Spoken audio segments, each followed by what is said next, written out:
Ang kwentong mitolohiya ay punong-puno ng bayani at mga aral.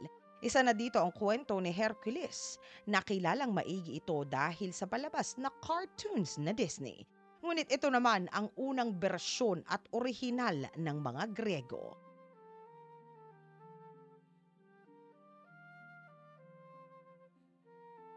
Nagsimula ang lahat ng ang pinakamataas na bathala ng Olympus na si Zeus ay masilayan at umibig sa isa namang mortal na babae, ang reynang si Alcmene. Si Alcmene ay ang may bahay ng hari na si Amphitryon.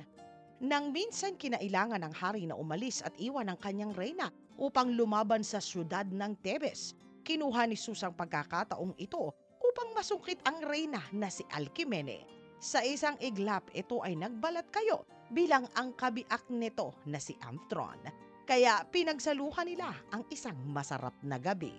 Walang kaalam-alam ang reyna na hindi ito nagsuspetsya na hindi niya asawa ang kanyang katabi sa kama.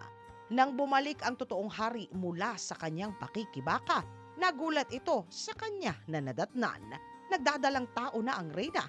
Sa tindi ng panibugho nito, agad nitong ipinag-utos na ikulong ang reyna. Sa kaagad na ito ay sunugin ng buhay. Ngunit bago pa ito mahawakan ng kanyang mga gwardiya, bigla na lamang sa kawalan ay lumabas itong si Zeus. At agad na inilagtas ang reyna na si Alcmene.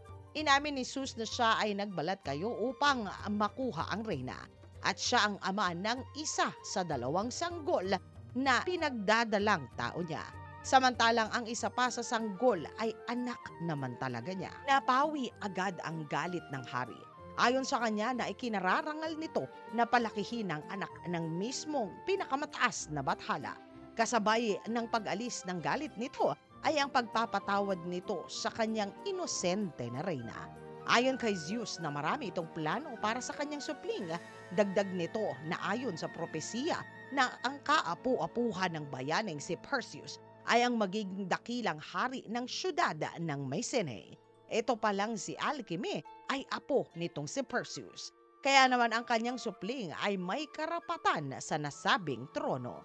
Ngunit ang pinsan pala nitong si Alcmene ay nagdadalang tao rin.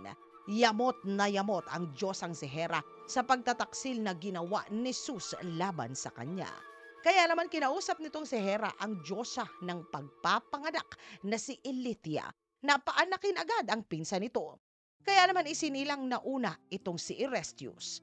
At dahil naunang ipanganak ang pinsan niya, nakuha nito ang trono ng kaharian ng Mycenae mula kay Hercules. Matapos ang matindi at mahirap na paghihilab, sa wakas isinilang ang kambal, si Hercules at ang kapatid nito na si Iphicles. Agad na nalaman kung sino sa dalawa ang tunay na anak ng bathalang si Zeus. Ito ay dahil sanggol pa lamang ay talaga namang makisig na ito at nakamamangha ang taglay na lakas. Sa panahong ito, ang pagseselos ng Diyosang si Hera ay talaga namang nawala na makakaawat pa. Ipinadala ni Hera ang dalawang makamandag na mga ahas upang tapusin ang dalawang walang kamuang-muang na mga sanggol. Agad na gumapang ito sa higaan ng dalawang kambal. Agad namang nagising ang reyna sa palahaw ng isa sa kambal. Ito ay si Iphicles. Sa gulat nito, hawak-hawak ni Hercules ang dalawang makamandag na ahas sa magkabila nitong mga kamay. Nagawa nitong kunin ang buhay ng mga ahas na ipinadala ng Diyosa ni Hera para tapusin siya. Sa takot na masundan pa ang mga pangyayari, dinala ng reyna na si Alcmene ang sanggol na si Hercules sa kasukalan ng kagubatan at doon ay kanyang inabandona. Umasa ito na mapupulot ito ni Numan. Doon siya nga ay natagpuan. Hindi ng kung sino lang na immortal, kundi ang mga Diyosa na si Athena at ang mismong reyna na si Hera. Wala silang kaalam-alam na ito pala ay ang anak ng bathala na si Zeus. Tila ba napahanga sila sa taglay nitong pambihira at kakaibang lakas. Kaya naman binasbasan ito ni Athena ng tapang at abilidad, samantalang ibinigay naman ni Hera ang mismong gatas niya mula sa dibdib niya. Ito ay ang nagbigay kay Hercules ng matinding kalakasan. Ayon kay Hera, na walang sino mang kalahating bathala ang makasusupil sa magiging taglay mo na kalakasan. Ngunit tila ba kalaunan ay nakilala nitong si Athena ang sanggol. Ayon kay Athena, na kapatid ko ang sanggol na ito. Ito ay si Hercules. Dagdag nito na dapat ay isauli ito sa kanyang ina. Huli na nang malaman nitong si Hera ang kamalian na nagawa niya. Sa isip-isip nito, inaruga pa niya ang supling ng kanyang kaagaw. Kaya naman mas sumidhi pa ang galit nito at paghihiganti ang nais ng Diyosa para sa kanyang karibal. Kaya naman nang maibalik sa kaharian itong si Zeus, ipinagdiwang nila ang pagbabalik niya. Ayon sa kanila na si Hercules ang gagapi sa mga halimaw at sa tamang panahon ay magiging katabi nito ang kanyang amang si Zeus sa Olympia.